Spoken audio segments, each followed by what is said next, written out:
শাক তুলি সকালে। শুভ সকাল। মাই ভিলেজ লাইফ চ্যানেলে সবাইকে অনেক অনেক স্বাগত। তো আজকে হচ্ছে আমরা খামো মানে কোষ্টা শাক। পুড়ে হয়ে গেছে শাকগুলো, ভাল নাই, পোকাও ধরে গেছে, কেমন হয়ে গেছে। তা চারটে তলম তুলিয়ে ভাজম, ডাটাগুলিও নাই, কাইবার তুলে তুলে নিছে।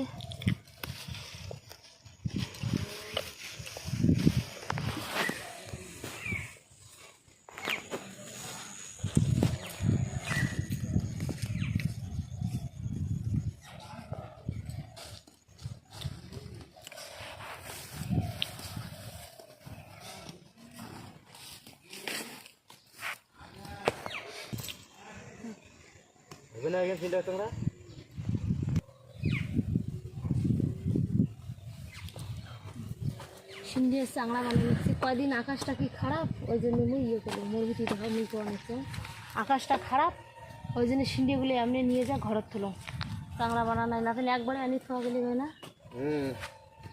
কিন্তু বানানা খাবে একবারে, সময় তো লাগবে না বানার নাকি।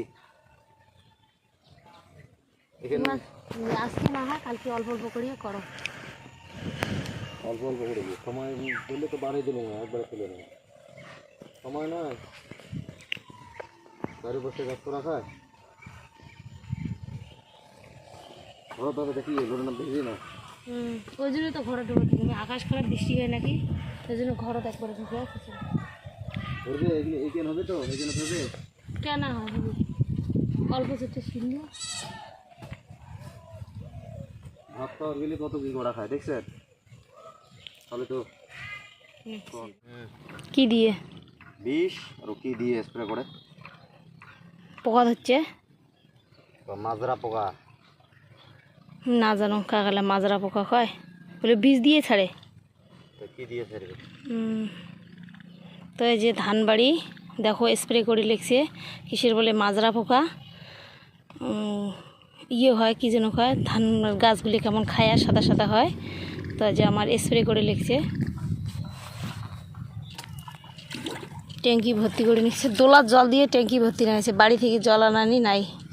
কত দূর থেকে খাটনি করে জল উঠিয়ে নোংরন, পেটে এত জল থাকতে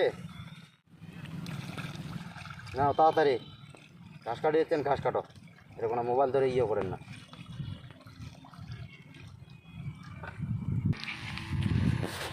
ওই যে স্প্রে করে নিচ্ছে, মাজরা পোকা ধরলে দেখো রোয়া বাড়িতে কেমন করে ওষুধ দেয়।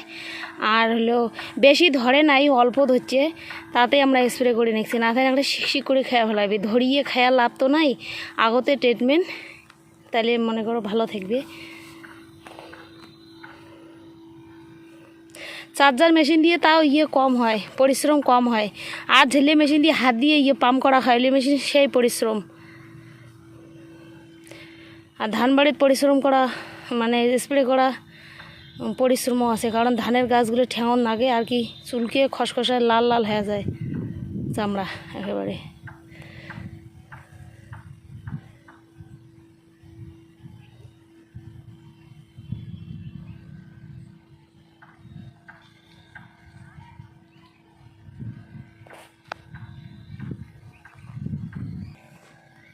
কি রোদ, চেনাই না যায় রোদের জন্যে।